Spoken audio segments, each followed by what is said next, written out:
중고등부 예배를 하나님께 드리시겠습니다. 전능하사 천지를 만드신 하나님 아버지를 내가 믿사오며 그 외아들 우리 주 예수 그리스도를 믿사오니 이는 성령으로 잉태하사 동정녀 마리아에게 낳으시고 본디오 빌라도에게 고난을 받으사 십자가에 못 박혀 죽으시고 장사한 지 사흘 만에 죽은 자 가운데서 다시 살아나시며 하늘에 오르사 전능하신 하나님 우편에 앉아 계시다가 저리로서 산자와 죽은 자를 심판하러 오시리라. 성령을 믿사오며 거룩한 공예와 성도가 서로 교통하는 것과 죄를 사하여 주시는 것과 몸이 다시 사는 것과 영원히 사는 것을 믿사옵나이다. 아멘. 이 시간 하나님께 찬양 올려드리도록 하겠습니다. 하늘 위에 주님밖에 주 이름 찬양, 그 다음에 주가 일하시네 하나님께 찬양 올려드리도록 하겠습니다.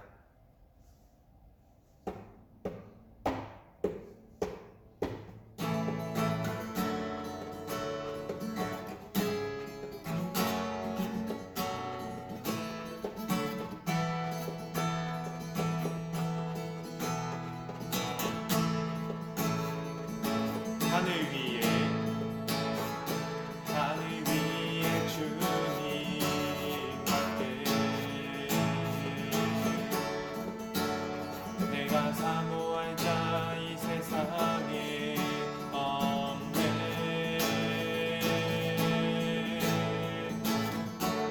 내 맘과 힘을 믿을 수 없네. 오직 한 가지 그 진리를 믿네.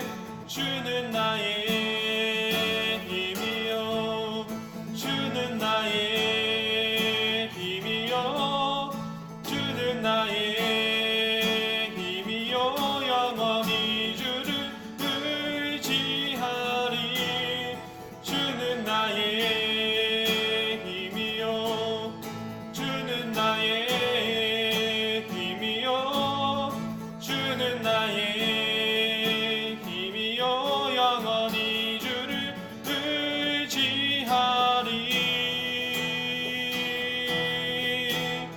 영원히 하늘 위에 주님밖에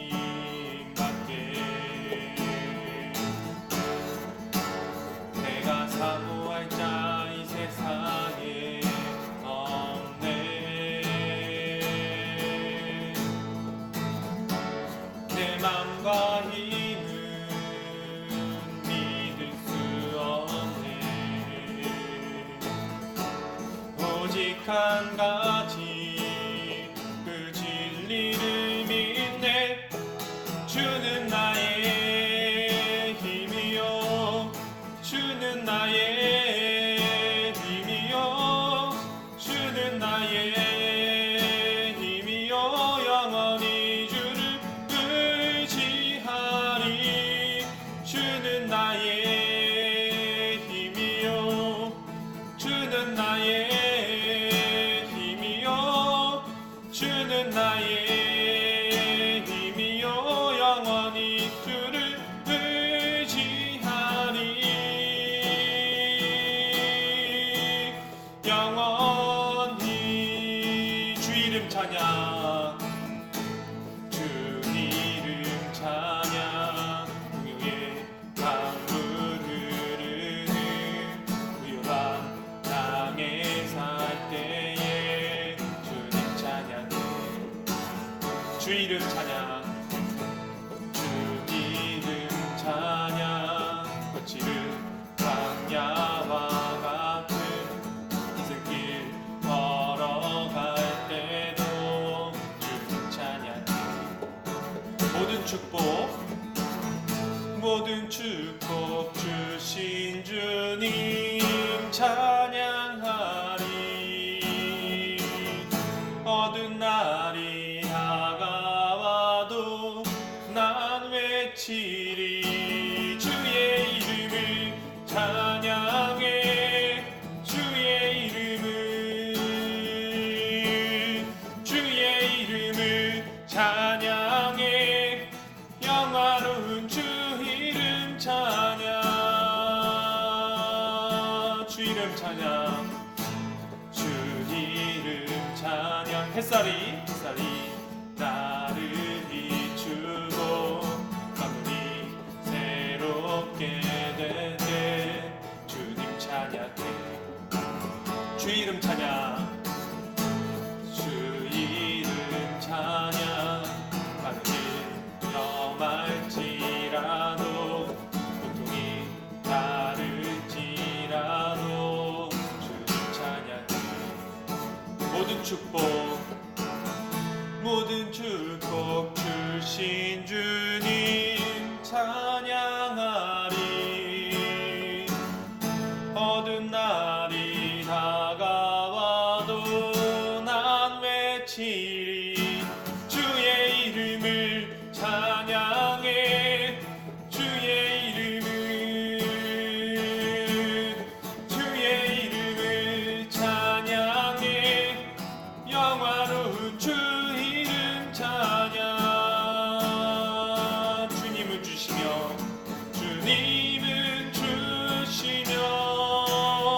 주님은 찾으시네 내 맘에 하는 말 주 찬양합니다 주님은 주시며 주님은 찾으시네 내 맘에 하는 말 주 찬양합니다 주의 이름을 찬양해 주의 이름을 찬양해 영화로운 주 이름 찬양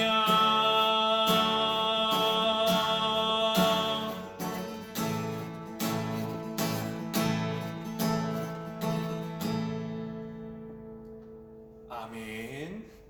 주가 일하시네 찬양 올려드리도록 하겠습니다.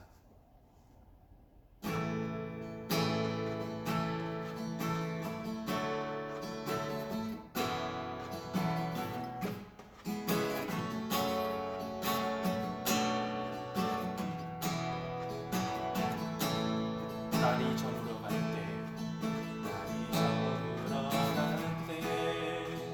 빈들에서 걸을 때 그때가 하나님의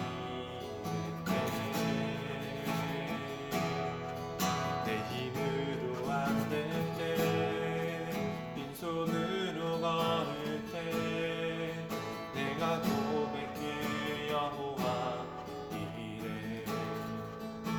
우리 모인 이곳에 주님 함께 계시네 누리네 아버지 은혜 적은 떡과 물고기 내 모든 걸 드릴 때 모두 고백해 여호와 이래 주가 일하시네 주가 일하시네 주께 아끼지 않는 자에게 주가 일하시네 신뢰하며 걷는 자에게 우리 모인 이곳에 주님 함께 계시네 누리네 아버지 은혜 적은 떡과 물고기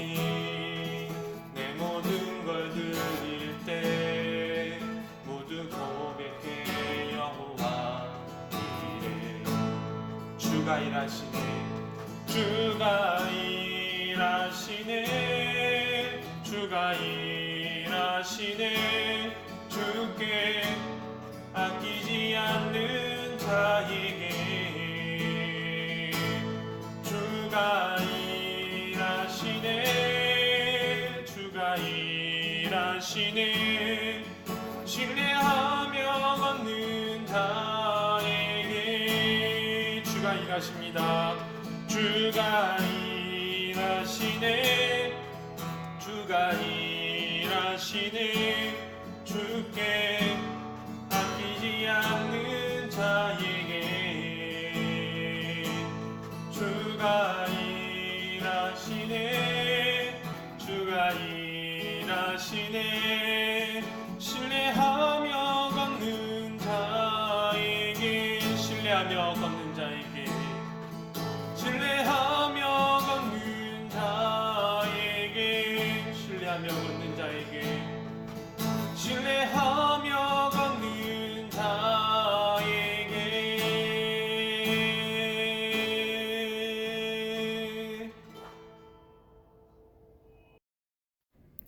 기도드리시겠습니다. 하나님 아버지, 오늘 우리 예담교회 중고등부 학생들 하나님께 예배를 드릴 수 있도록 허락하여 주신 것을 감사드립니다. 하나님 아버지, 무엇보다도 기도드릴 것은 우리 학생들의 건강을 지켜 주시옵소서. 지금 현재 너무나 많은 코로나 확진자들이 나오고 있습니다.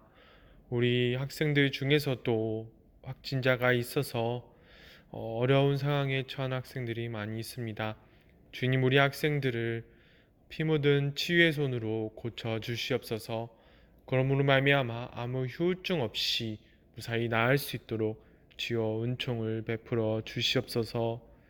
하나님 아버지, 지금 현재 계속 사회가 변화해 가고 있고 우리 학생들 그 어느 때보다도 더 어려운 시기를 지나고 있는 상태입니다. 하나님 아버지, 이럴 때일수록 하나님 아버지의 마음을 알게 하시고 우리 학생들이 어떻게 해야 정말로 행복한 삶을 살 수 있는지, 정말로 하나님의 뜻이 사람의 행복을 위한 길을 보여주는 것임을 우리 예담교회 중등부 학생들이 깨달을 수 있는 은총을 베풀어 주시옵소서. 하나님 아버지, 우리 학생들 학업을 위하여 기도합니다.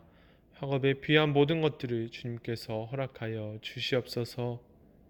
하나님께서 원하시는 방향으로, 선하는 방향으로 인도해 주시고 자신이 원하는 것이 하나님의 뜻인지 아니면 자신의 뜻인지 깨달을 수 있는, 그것을 알 수 있는 지혜를 우리 학생들에게 허락하여 주시옵소서. 감사드립니다. 예수님의 이름으로 기도드립니다. 아멘.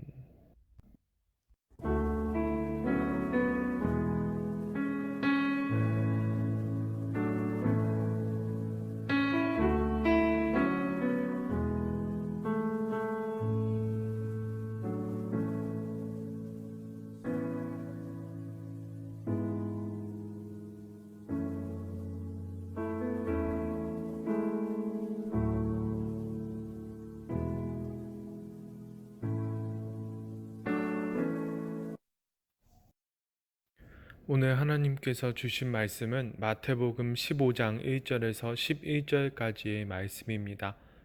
오늘 하나님께서 주신 말씀은 마태복음 15장 1절에서 11절까지의 말씀입니다.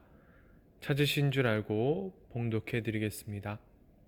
그때에 바리새인과 서기관들이 예루살렘으로부터 예수께 나와 이르되 당신의 제자들이 어찌하여 장로들의 전통을 범하나이까?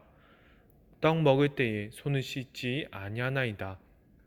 대답하여 이르시되 너희는 어찌하여 너희의 전통으로 하나님의 계명을 범하느냐?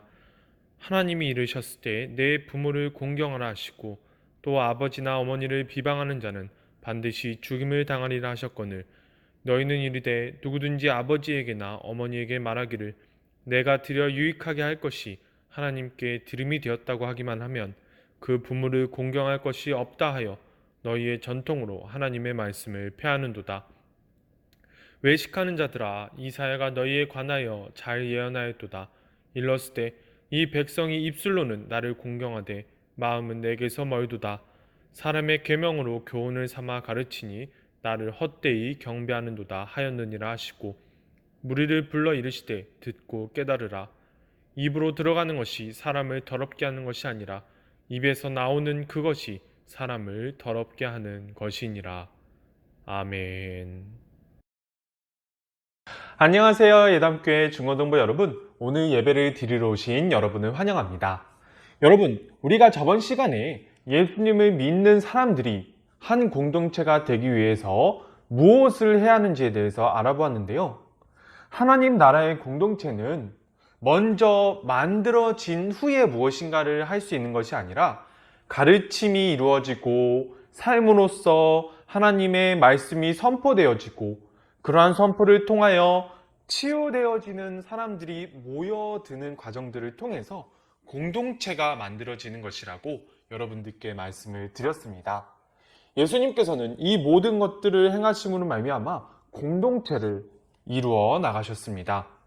예수님께서는 갈릴리 지역에서 병자들을 고치신 후에 그 후에 수많은 기적들을 일으키시고 하나님 나라의 복음을 선포하셨습니다. 여러분, 오늘은 이러한 기적을 행하시고 하나님 나라의 복음을 선포하시는 예수님께 바리새인들과 서기관들, 유대인의 종교 지도자들이 어떠한 반응을 보이는지에 대해서 알아가 보도록 하겠습니다.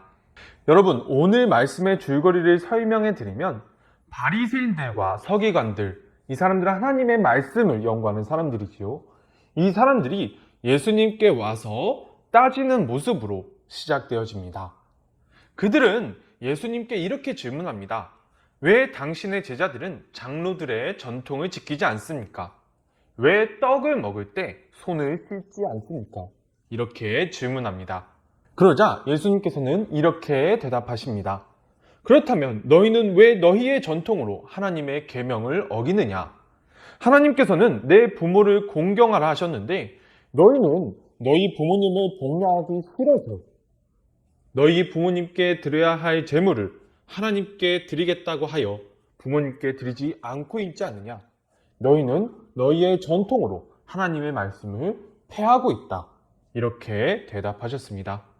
그러면서 선지자 이사야의 말씀을 들어서 그들을 꾸짖으십니다. 이 말씀입니다.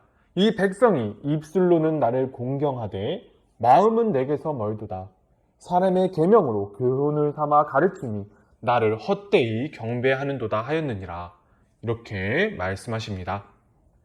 여러분, 이 부분이 오늘 말씀의 줄거리인데요. 여러분, 이 사건이 어떻게 이해되시나요? 여러분, 예수님께서는 온갖 기적을 일으키시고 하나님 나라의 복음을 선포하셨는데 그 모든 것들을 전해 들은 예루살렘의 종교 지도자들이 예수님께 와서 한다는 말이 왜 식사하는데 손을 씻지 않느냐 이러는 말을 하는 것 자체가 우리가 보았을 때 너무 어이없지 않나요?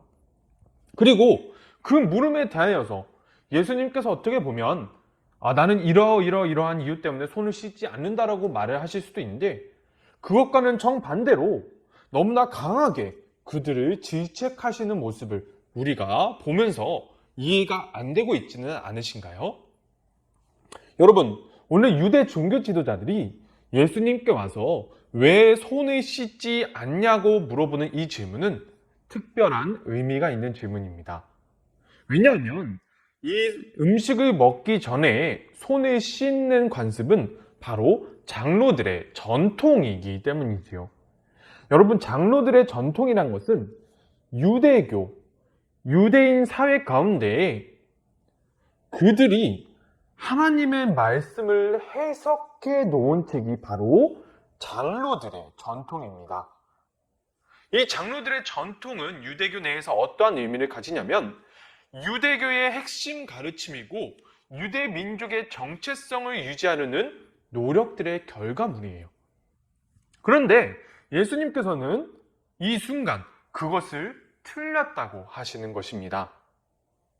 여러분, 이 말씀은 유대인들에게 있어서 특히 성경을 연구하는 바리새인들과 서기관들에게 있어서 무척이나 충격적인 말이었어요.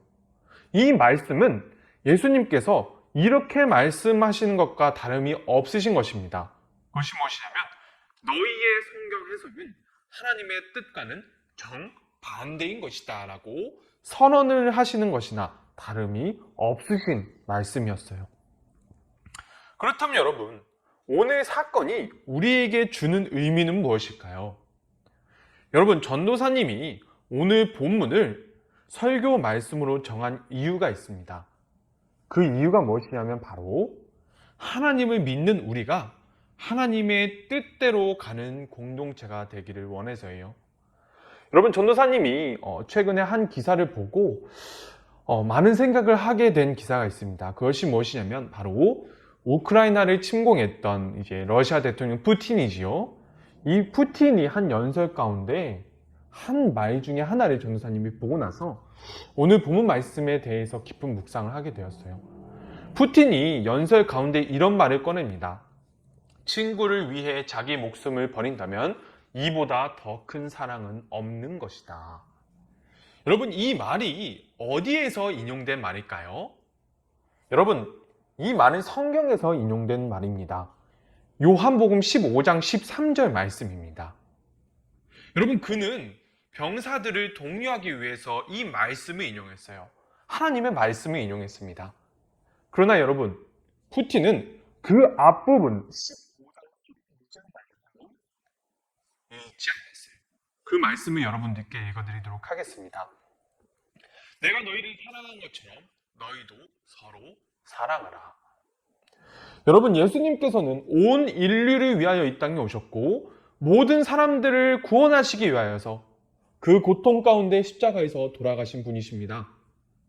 그 십자가의 고통을 겪으시면서까지 온 인류를 위한 사랑을 보여주셨어요. 그런데 오늘날 전쟁을 일으킨 주범자가 예수님의 말씀을 인용하여서 하나님을 모독하고 있는 그러한 광경을 우리가 목격하고 있는 것입니다. 여러분, 이 모든 것들이 왜 일어나냐면요, 오늘 등장하는 이 바리새인들과 서기관들, 그리고 이 푸틴, 이 모든 사람들이 한 가지 공통점을 가지고 있기 때문에 이러한 일들이 벌어지고 있는 것입니다. 그것이 무엇이냐면 바로 자신의 가치관으로 성경을 해석하고 있기 때문에 벌어지는 일인 것입니다. 여러분, 자신의 가치관으로 성경을 해석하게 되면 그것이 옳은 것인지 틀린 것인지 구분하지 못하게 됩니다. 그 가운데 부모님 공경과 생명 존중이라는 성경의 핵심 메시지, 그 메시지마저도 놓쳐버리면서 자기가 올바로 성경을 해석하고 있다고 믿는 그러한 잘못에 오늘 등장하는 이 바리새인들과 서기관들, 그리고 이 푸틴이 저지르고 있는 잘못이 바로 이러한 잘못인 것입니다. 사랑하는 여러분, 우리가 오늘 생각을 해봤으면 좋겠습니다. 우리가 성경 말씀을 해석할 때 우리가 우리의 생각대로, 우리의 주관대로 해석을 하고 있지는 않은지 우리가 다시 한번 돌아봤으면 좋겠습니다. 여러분, 전도사님이 이제 시간이 좀 지났는데 한 가지 깨달음을 얻는 이제 사건이 있었어요. 그것이 뭐냐면 이제 초등부에서 이제 예수님의 어떤 모형을 만드는 그러한 이제 행사가 있어서 그 예수님의 모형을 만들어서 이렇게 초등부실에 배치해 놓은 것이 있었어요. 근데 이제 수요일이었는지 금요일이었는지 이제 초등부 아이들이 와서 그것을 이제 가지고 이제 옮겨 다니면서 예수님이 설교하십니다. 예수님이 설교하십니다. 이렇게 그 말을 하는 장면을 전도사님이 보면서 전도사님이 이렇게 말씀을 이렇게 나눈 적이 있어요. 예수님의 말씀을 나도 들어보고 싶다. 예수님의 말씀을 딱 10번만 들어보면, 예수님의 설교를 딱 10번만 들어보면 전도사님의 설교에 어떠한 기준이 되어서 그 10번의 설교대로 설교를 하면 되지 않을까? 그러면 얼마나 좋을까? 이런 생각을 해보았어요. 그런데 한편 전도사님이 오늘 말씀을 연구하면서 드는 생각은 만약 예수님께서 전도사님 앞에서 설교를 하신다고 하셨을 때 과연 전도사님이 예수님의 말씀을 정말 그리스도이신 예수님이 설교했다고 받아들일까? 아니면 오늘 등장하는 이 바리새인들과 서기관들 같이 그것은 잘못된 가르침이라고, 그것은 틀린 것이라고, 당신은 그리스도가 아니라고 말을 하진 않을까? 전도사님 스스로 이렇게 생각해보고 고민해보는 시간이 되었습니다. 사랑하는 여러분, 예수님께서는 이 모든 것들을 아셨기 때문에 자신의 주관대로 성경을 해석하는 것이 얼마나 위험한 일인지를 아셨고, 그 결과가 정말로 하나님께서 정말로 지키기를 원하셨던 최소한의 선도 지키지 못하는 것일 수 있다는 것을 아셨기 때문에 오늘 우리에게 이러한 말씀을 보여주시는 것입니다. 사랑하는 여러분, 우리가 하나님의 마음을 알아서 하나님의 선한 뜻을 따라갈 수 있기를 소망합니다. 우리의 뜻대로, 우리의 가치관대로 성경을 해석하여서 가장 기본적인 것마저도 지키지 못하는 일이 없는 그러한 복된 삶을 살 수 있는 여러분과 전도사님, 우리가 될 수 있기를 간절히 소망합니다. 감사합니다. 주기도문으로 예배를 마치시겠습니다. 하늘에 계신 우리 아버지여, 이름이 거룩히 여김을 받으시오며 나라가 임하시오며 뜻이 하늘에서 이루어진 것 같이 땅에서도 이루어지이다. 오늘날 우리에게 일용할 양식을 주옵시고 우리가 우리에게 죄 지은 자를 사하여 준 것 같이 우리의 죄를 사하여 주옵시고 우리를 시험에 들게 하지 마옵시고 다만 악에서 구하옵소서. 대개의 나라와 권세와 영광이 아버지께 영원히 있사옵나이다. 아멘.